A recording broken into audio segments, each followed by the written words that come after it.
দিদি দিয়েছে, দিদি সব দিদি দিয়েছে, দিদি দিদি দিয়েছে, দিদি সব দিদি দিয়েছে, দিদি দিদি দিয়েছে, দিদি সব দিদি দিয়েছে, दीदी दिले बा भाभी दीदी दिले बा याद रखिए बस।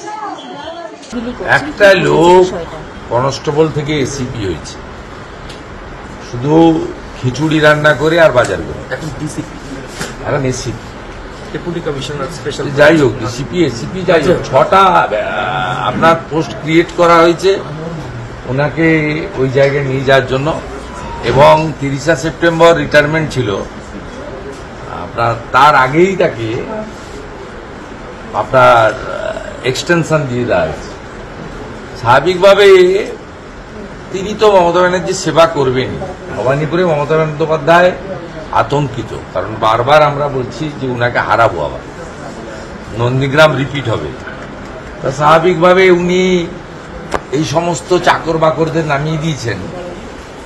তোলাবাজির টাকা সারা রাত্রি ধরে তো পুলিশ টাকা তোলে, আপনারা তো কোথায়, মানে আমি বলছি কখনো ক্যামেরায় আমি দেখিনি। নমস্কার বন্ধুরা, আমার নাম ধ্রুবজ্যোতি সরকার। ভিডিওটি পোস্ট করে শুভেন্দু অধিকারী লিখেছেন, পশ্চিমবঙ্গে পুলিশ না থাকলে এই তৃণমূল দলটারই কোনো অস্তিত্ব থাকতো না।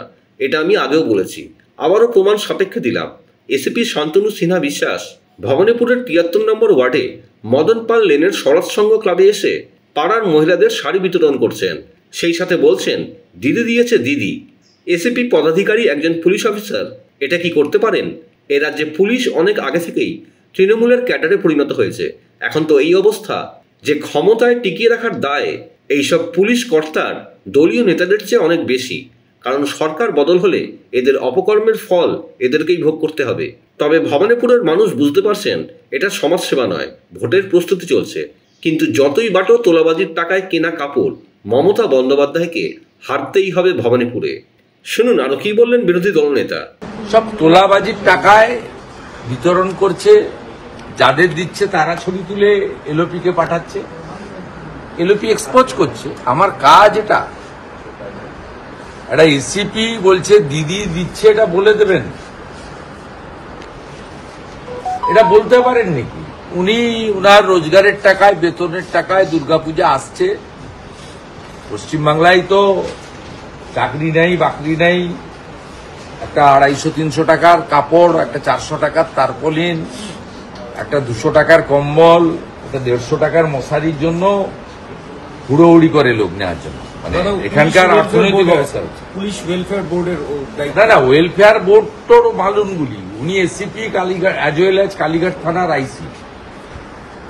তিনি মুখ্যমন্ত্রীর সবচেয়ে ঘনিষ্ঠ, সবাই জানেন। তিনি সিভিল ড্রেসে থাকুন, যাই থাকুন, তোলাবাজির টাকায় কাপড় বিতরণ করছেন ভবানীপুরে। মূলত হিন্দু এলাকায় গিয়ে গিয়ে বলছে দিদি দিয়েছেন, এটা ওনার পাশ থেকে কেউ একটা বলছে দিদি দিয়েছে, এটা ইয়াদ রাখনা। সম্ভবত ওরা হিন্দিভাষী লোকজন ছিল, ইয়াদ রাখনা মানে এরা মনে রাখবে। মানে 6 মাস পরে মুখ্যমন্ত্রীর ভোট আছে, তো পরিষ্কার, তো আর মানে চাপা দেওয়ার কিছু নেই। আপনারা জানেন 77 নম্বর ওয়ার্ড ফিরাদ হাকিম কিভাবে ওখানে ভোট করে গুন্ডাদের দিয়ে। একটা ওয়ার্ড থেকে 17,000 ভোটে লিড নেয়। 8টা ওয়ার্ডের মধ্যে 5টা ওয়ার্ডে হেরেছে। ভবানীপুরের তো মেজর ওয়ার্ডে হেরেছে। এবারের ভোটে 24-এ কত গ্যাপ আছে? 7,800, 8,000। এসআইআর হওয়ার পরে চেতলার ওইসব অবৈধ বাংলাদেশি মুসলমান রোহিঙ্গাদের নাম বাদ যাওয়ার পরে, যে অবৈধ সব ভোটার আছে, মৃত ভোটার বাদ যাওয়ার পরে ওখানে ডিফারেন্স থাকবে না, কোনো ডিফারেন্সই থাকবে না।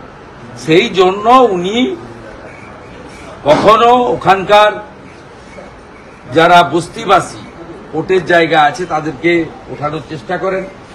রাকেশ সিংরা রুখে দিয়েছে, নবীন মিশ্ররা রুখে দিয়েছে। রাকেশকে ওই জন্য জেল খাটতে হচ্ছে। বন্ধুরা, ভিডিওটি ভালো লাগলে দয়া করে লাইক শেয়ার করে দেবেন, আমাদের পেজটা ফলো করে নেবেন, আর আপনার মতামত কমেন্ট করে অবশ্যই জানান। ধন্যবাদ।